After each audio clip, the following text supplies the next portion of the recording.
100 வாட்டி சொன்ன மாதிரி ஒரு வாட்டி ஞாபகப்படுத்துங்க, ஒரே ஒரு வாட்டி ஞாபகப்படுத்துங்க. அந்த 3 காலங்கள், அந்த 3 ஆண்டு காலங்கள், 1 வருஷம் நம்ம தமிழகத்தினுடைய இருண்ட காலம். எந்த காலமும் இல்லை. நம்ம எல்லாம் வரலாறுல படிச்சிருப்போம். களப்பிரர்கள் காலம் தமிழகத்தில் இருண்ட காலம். 300 வருஷம் தமிழ்நாட்டில் என்ன நடந்தது தெரியல, சரித்திரம் இல்ல, ஆதாரம் இல்ல, வரலாற்று ஆவணம் இல்ல.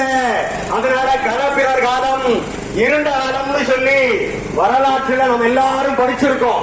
இங்க இருக்கக்கூடிய அத்தனை பேரும் படிச்சிருக்கோம். நண்பர்களே உங்களுக்கு சொல்லுகிறேன், இருண்ட காலம் களப்பிரர் காலம் அல்ல, களப்பிரர் காலம் இருண்ட காலம் அல்ல. அந்த 3 ஆண்டு காலம், அந்த 2010, 11, 12 என்று சொல்லக்கூடிய அந்த 3 ஆண்டு காலம் தமிழகத்தில் இருண்ட காலம்.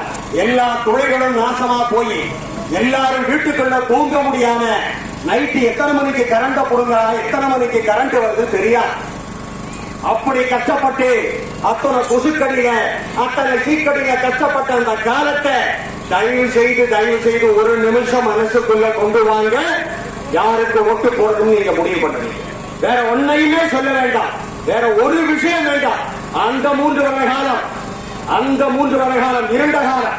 நண்பர்களே, அதுக்கப்புறம் இன்னைக்கு நம்முடைய பாஜக அரசு வந்ததுக்கு பிறகு, நம்முடைய அதிமுக அரசு வந்ததுக்கு பிறகு இந்த மாதிரி கரண்ட் கட்டு இந்தியா இருந்திருக்கா? இன்னைக்கு 7 வருஷம் ஆச்சு. என்னைக்காவது 5 மணி நேரம் 6 மணி நேரம் தொடர்ந்து மின்தடை இருந்திருக்கா? ஒரு நிமிஷம் யோசனை பண்ணுங்க. திட்டங்களை தீட்ட வேண்டும், திட்டங்களை செய்ய வேண்டும், நெடுங்கால திட்டங்களை தீட்ட வேண்டும், மக்களுடைய பிரச்சனைகளை தீர்க்கணும்னு சொல்லி அந்த தலைமை அற்புதமாக முடிவு செய்தது. இன்றைக்கு நாம் அத்தனை பேரும் எவ்வளவு பிஸியா இருக்கு பாருங்க. இந்த வீதியை பார்த்தால் சிங்கப்பூரை போல இருக்கின்றது. எல்லா பக்கத்திலையும் பாருங்க வெளிச்சம், அவ்வளவு வெளிச்சம். தமிழகமே வெளிச்சத்தில். காரணம் யார்? தி கிரேட் மோடிஜி, நம்முடைய பாரத பிரதமர் மோடிஜி அவருடைய அற்புதமான திட்டங்கள், அற்புதமான தொலைநோக்கு திட்டங்கள். 5 வருட காலம் ஒரு அரசு என்ன செய்யணும்னு சொல்லி முதல் வருடத்தில் இருந்து 5 வருடம் வரைக்கும் அவர் தீட்டிய திட்டங்கள் தான் இன்றைக்கு இந்த நாட்டை உலகத்துல மோடிஜின்னு சொன்ன உலகத்துல எல்லா பயிலும் தெரிஞ்சுக்கிறான், எல்லா பயிலும் சல்யூட் போடுறான், எல்லா பயிலும் முதல்ல இந்தியாவை கூப்பிட்டு கேளுன்னு சொல்றான். கனடா பிரதமர் கூப்பிடுறான், அமெரிக்க ஜனாதிபதி கூப்பிடுறாரு, இங்கிலாந்து பிரதமர் கூப்பிடுறாரு. இந்தியா என்ன சொல்லுது? இந்தியாவோட கருத்தை கேளு, இந்தியா கிழிச்ச கோட்டை தாண்டாத. இத்தனைக்கும் காரணம் யார்? கொஞ்சம் யோசனை பண்ணி பாருங்க பொதுமக்களே. இத்தனைக்கும் காரணம் யார்? நம்முடைய பாரத பிரதமர் மோடிஜி அவர்கள். அவருடைய அயராத உழைப்பு, அயராத தன்னிகர் இல்லாத உழைப்பு. இன்றைக்கு இந்த தேசம் இன்னைக்கு ஒண்ணுமே இல்லை.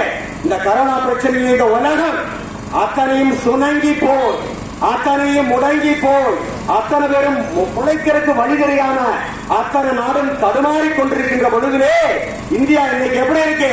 சுறுசுறுப்பா இருக்கு. இந்திய பொருளாதாரம் எப்படி கீழே போச்சுன்னு சொன்னாங்க, பாதாளத்துக்கு போச்சுன்னு சொல்லி பச்சையா போய் சொன்னாங்க.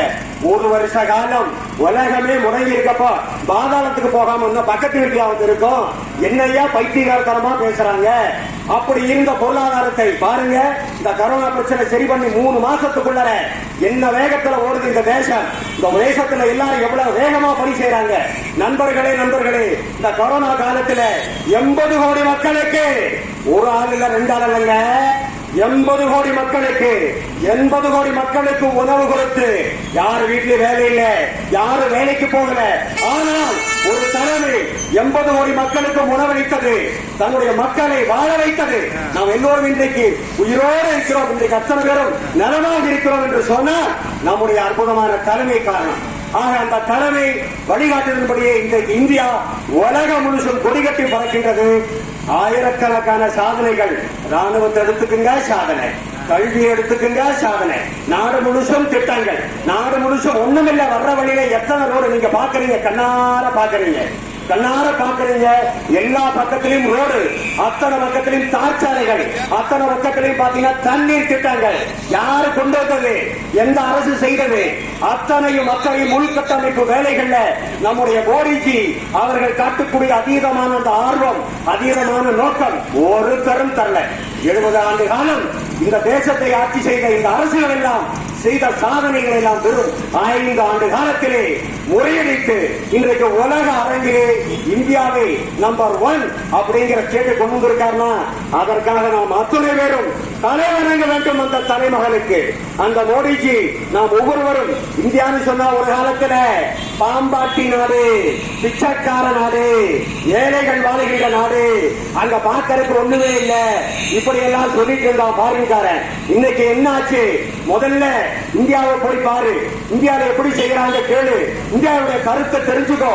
இந்த பெருமை எல்லாம் நம்முடைய பாரத பிரதமர் மோடிஜி அவர்கள் வந்ததுக்கு பிறகு வந்தது. அன்பு நண்பர்களே, இந்த தேசம் முழுவதும் தாமரை, இதோ தமிழகத்திலும் அடுத்தபடியாக தாமரை மலர் இருக்கின்றது. உங்களுடைய பரிபூர்ணமான அன்பினாலும் அரவணைப்பினாலும் உங்களுடைய பங்களிப்பினாலும் தாமரை தமிழகத்தில் நிச்சயமாக வரும் சட்டமன்ற தேர்தலிலே நிச்சயமாக மலரும் என்பதிலே எங்களுக்கு எந்த விதமான சந்தேகம் இல்லை. அதிமுக பாஜக கூட்டணி அற்புதமான கூட்டணி, ஆனந்த கூட்டணி, வெற்றி பெறும் கூட்டணி, வீடு கொண்ட கூட்டணி. இந்த தேசத்தை, இந்த தமிழகத்தை மேலும் மேலும் முன்னேற துடிக்கின்ற இந்த தமிழகத்தை மேலும் உயர்த்துகின்ற கூட்டணி சொல்லி அதற்கே நீங்கள் உங்களுடைய பொன்னான வாக்குகளை எல்லாம் கொடுத்து இந்த பகுதி, இந்த மொத்த தமிழ்நாடு முன்னேற வழிவகுக்க வேண்டும் என்று கேட்டுக்கொண்டு விடைபெறுகிறேன். பாரத் மாதா